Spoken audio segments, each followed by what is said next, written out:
Symmetric matrix और फिर इनकी कैलकुलेशन कैसे करते हैं जान लेते हैं, उसके बाद इनके हम लोग क्वेश्चन स्टार्ट करते हैं।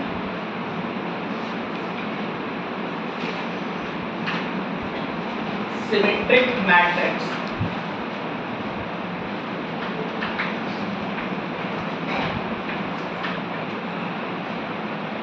हेडिंग डाल दिया, बोले देखो a square matrix is said to be a symmetric matrix. A square matrix is said to be a symmetric matrix if and only पूरा ब्रैकेट मत लिखना, IFFR लिखना, ठीक है ना। if and only पढ़ते हैं ना इसको, if and only if A transpose equals to A. A square matrix is said to be a symmetric matrix if and only if A transpose is equals to A. बात complete हो। अब example की बात करते हैं। देखो मेरे लिखने के पैटर्न को ध्यान रखना, अगर कोई ऐसा मैट्रिक्स लिखा है तो अपने आप ही वो हमेशा जो है सिमेट्रिक मैट्रिक्स से ही निकलेगा, लेकिन हमको एक कैलकुलेशन करके दिखानी पड़ेगी। देखो मेरे लिखने का तरीका एग्जाम्पल के लिए, जैसे ये मैट्रिक्स लिख रहा हूँ, ये का देखो A B C, उसके बाद बोर्ड पे देखना कैसे लिख रहा हूँ मैं, F G H F G H। किसी भी मैट्रिक्स में ऐसा लिखा होगा तुम अगर देखे सॉल्व कर सकते हो, बता सकते हो कि वो सिमेट्रिक मैट्रिक्स से ही आएगा। कैसे? अपने मन से डायग्राम में कुछ भी नंबर लिखे, कुछ भी लिखे और उसके बाद यहाँ से 3 नंबर जो लिखे वही 3 नंबर इधर लिखे हो तो समझ लेना कि वो मैट्रिक्स क्या बनना होगा, सिमेट्रिक मैट्रिक्स बनना होगा। देख लो प्रूफ कैसे, A ट्रांसपोज, हमने A ट्रांसपोज निकालना है और A ट्रांसपोज निकालने पर वो किसके बराबर आना चाहिए, A के। जिन मैट्रिक्स में A ट्रांसपोज निकालने पर वो A ही बन जाता है उसका नाम होगा सिमेट्रिक मैट्रिक्स। तो यहाँ पे देखो ये रो है, पूरा ऐसे देखना रो है A H G। अब रो को किसमें चेंज करना है, कॉलम में, तो क्या रहेगा A H G। अब फिर सेकंड रो है H B F, तो अब ये second column H B F। फिर ये third row G F C, तो ये थर्ड कॉलम हो जाएगा G F C। देखो यही बन गया कि नहीं बन गया, और जैसे ये लिखा तो समझिए कि A transpose is equals to A, that means ये जो मैट्रिक्स है ये कैसा मैट्रिक्स है, सिमेट्रिक मैट्रिक्स। जो इसमें प्रॉपर्टीज चलती हैं वो प्रॉपर्टीज कंबाइंड होकर चल रही होंगी सिमेट्रिक मैट्रिक्स और स्क्यू सिमेट्रिक मैट्रिक्स को निकाल के। अच्छा इसका एक एप्लीकेशन और भी होता है, इसका एप्लीकेशन डिटरमिनेंट में भी होता है। सिमेट्रिक मैट्रिक्स जैसे है एक्सपेंड कर देते हैं, एक्सपेंशन से मतलब क्या कि इतना इस्तेमाल तुमने फिजिक्स में किया है, जैसे डिटरमिनेंट आ जाता है, क्रॉस प्रोडक्ट वगैरह आता है ना फिजिक्स में, तो उसको एक्सपेंड करते हो ना तो क्या होता है डिटरमिनेंट की। A क्रॉस B निकालते थे ना, A क्रॉस B, तो वहां पे जो क्या है डिटरमिनेंट को क्या कर रहे हैं, एक्सपेंड। तो डिटरमिनेंट को एक्सपेंड कर सकते हैं, मैट्रिक्स को एक्सपेंड नहीं कर सकते। और भी अंतर कुछ होते हैं वो पढ़ लेंगे दोनों तब फिर बात करेंगे, ठीक है। तो अब आगे बढ़ते हैं, अब स्क्यू सिमेट्रिक मैट्रिक्स चलो फिर प्रॉपर्टीज पे आएंगे इसके बाद। स्क्यू सिमेट्रिक मैट्रिक्स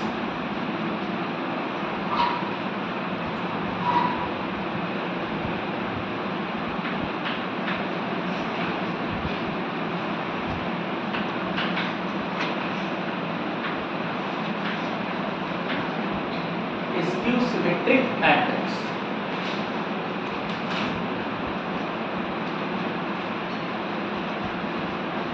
बोले ए स्क्वायर मैट्रिक्स, ये सब क्या है, ये मैट्रिक्स के स्पेशल फॉर्म है। तो तुमने ध्यान दिया कि पिछले भी आर्टिकल में उस आर्टिकल में हमने खास बात बोली है स्क्वायर मैट्रिक्स। अगर स्क्वायर मैट्रिक्स नहीं होगा तो ये सारी चीजें नहीं बनेंगी। ये जितनी भी कैलकुलेशन है स्पेशल मैट्रिक्स की ये सिर्फ और सिर्फ स्क्वायर मैट्रिक्स के लिए ही होती हैं। सिर्फ किसके लिए होती है, स्क्वायर मैट्रिक्स के लिए। The square matrix is said to be a skew symmetric matrix square matrix is said to be a skew symmetric matrix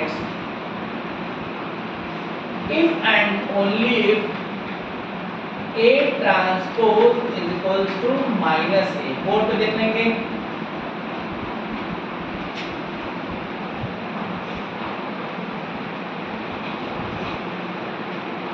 अब इसमें खास बात और रहती है, वो खास बात ये रहती है कि स्क्यू सिमेट्रिक मैट्रिक्स के जो डायगोनल एलिमेंट होते हैं, डायगोनल जब भी बोला जाएगा तो क्या सबके दिमाग में बात आएगी?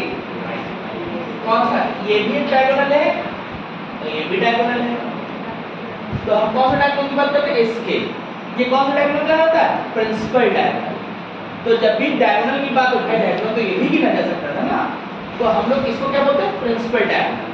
तो जो भी कैलकुलेशन चलती है वो सब किसके लिए करस्पॉन्डिंग चलती है? प्रिंसिपल डायगोनल के करस्पॉन्डिंग चलती है। किसके करस्पॉन्डिंग? प्रिंसिपल डायगोनल के करस्पॉन्डिंग। तो यहाँ पर एक नोट्स में पॉइंट डाल देते हैं, लिखो डायगोनल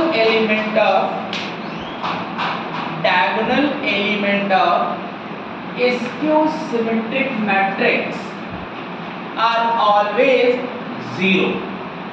ये कैसे कह दिया हमने? बता सकते हैं? Diagonal element of skew symmetric matrix are always zero. ये को बता सकता है क्यों होता है? देखो क्यों होता है। हम लोगों ने ये इधर पूरा नोट हो गया था ना सबका। देखो हम लोग को ध्यान होना चाहिए कि एलिमेंट कैसे रिप्रेजेंट करते हैं। मैट्रिक्स में एलिमेंट को रिप्रेजेंट करने का मैकेनिज्म क्या होता है? ए आई जे के फॉर्म में लिखा जाता है। ये आई क्या कहलाती है? ith रो, और जे क्या होता है? कॉलम होता है। क्लियर? अब जरा एक बात विजुलाइज करो, अगर मैं इसको नेमिंग करना चाहूँ तो first row first column, first row second column, first row second row second row second column, second row third column, third row first column, third row second column, third row third column. सब लोगों ने observe किया? एक बार क्या observe कर रहे हैं सब लोग? ऑब्जर्वेशन ये कहता है कि जो डायगोनल एलिमेंट है उसमें आई और जे हमेशा आपस में क्या दिखेगा? इक्वल। आई और जे हमेशा क्या दिखेगा? इक्वल। ये मेरी एक बात खत्म हुई। अब बात नंबर दो। बात नंबर दो ये है कि जब मैं मैट्रिक्स का ट्रांसपोज भी ले लेता हूँ तो मेरे पास डायगोनल एलिमेंट ठीक वही बन रहे हैं जो ए मैट्रिक्स के। देखो यहाँ ए है तो यहाँ भी क्या है? ए। यहाँ बी है तो यहाँ भी क्या है? यहाँ सी है तो यहाँ भी क्या है? कोई प्रॉब्लम में? अच्छा, अब जब कोई प्रॉब्लम नहीं है तो तुम देखो रिजल्ट क्या है? A plus A transpose equals to zero ही तो दिख रहा है। अरे भाई इसमें दोनों टर्म्स को हमने क्या कर दिया? एक साइड। और जब एक साइड कर दिया तो अपने मन में सोचो, ये ए लिखा है, ये ए ट्रांसपोज लिखा है।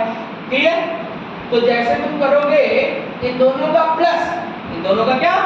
प्लस, तो बाकी एलिमेंट क्या होंगे मुझे नहीं पता, लेकिन एक बात पता होनी चाहिए। वो बात ये होनी चाहिए कि यहाँ पर ith रो jth कॉलम में r1 1 2 2 3 3 के पोजीशन के एलिमेंट का सम भी जीरो होना चाहिए कि नहीं? नहीं समझे बात?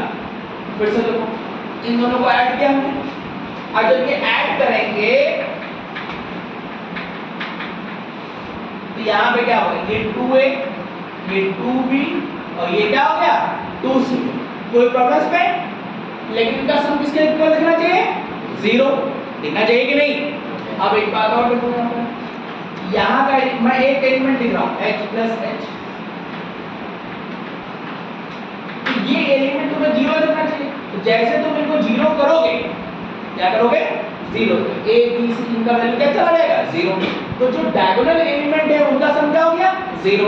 और बाकी के प्लेस पे जो एलिमेंट है, ध्यान से सोचो, बाकी के प्लेस पे उसमें क्या होगा? एक एलिमेंट लिखा है, मान लो इस पोजीशन का एलिमेंट और यहाँ के पोजीशन का एलिमेंट, तो इनका सम भी तुम्हारे पास क्या हो? जीरो।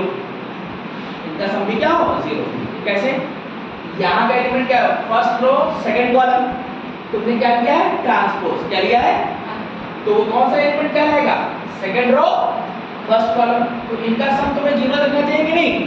तो इनका सम 0 तभी हो पाएगा जब एक प्लेस पे एलिमेंट प्लस में हो और दूसरे प्लेस का एलिमेंट क्या हो, माइनस में। इसीलिए डायगोनल एलिमेंट तो 0 मिलेगा और बाकी के प्लेस पे एलिमेंट कैसे होगा कि अगर मान लो हमने एक जगह लिखा a b c तो दूसरे के प्लेस पे भी क्या रहेगा, -a -b और -c। तो इसलिए स्क्यू सिमेट्रिक मैट्रिक्स में डायगोनल एलिमेंट जो होंगे वो हमेशा क्या होंगे, 0। फिर से क्यों 0 होंगे? क्योंकि i और j आपस में क्या हो गया, सेम, और यहाँ पे बोल रहे हैं कि उनका सम क्या होना चाहिए, 0। और i और j की पोजीशन पे एलिमेंट कैसे लिखे हुए हैं, सेम एलिमेंट लिखे हुए हैं। तो इसीलिए ये पॉइंट हमने लिखा दिया कि diagonal element of skew symmetric matrix are always 0। बात समझे कि नहीं? अब एक तो बात ये खत्म हो गई।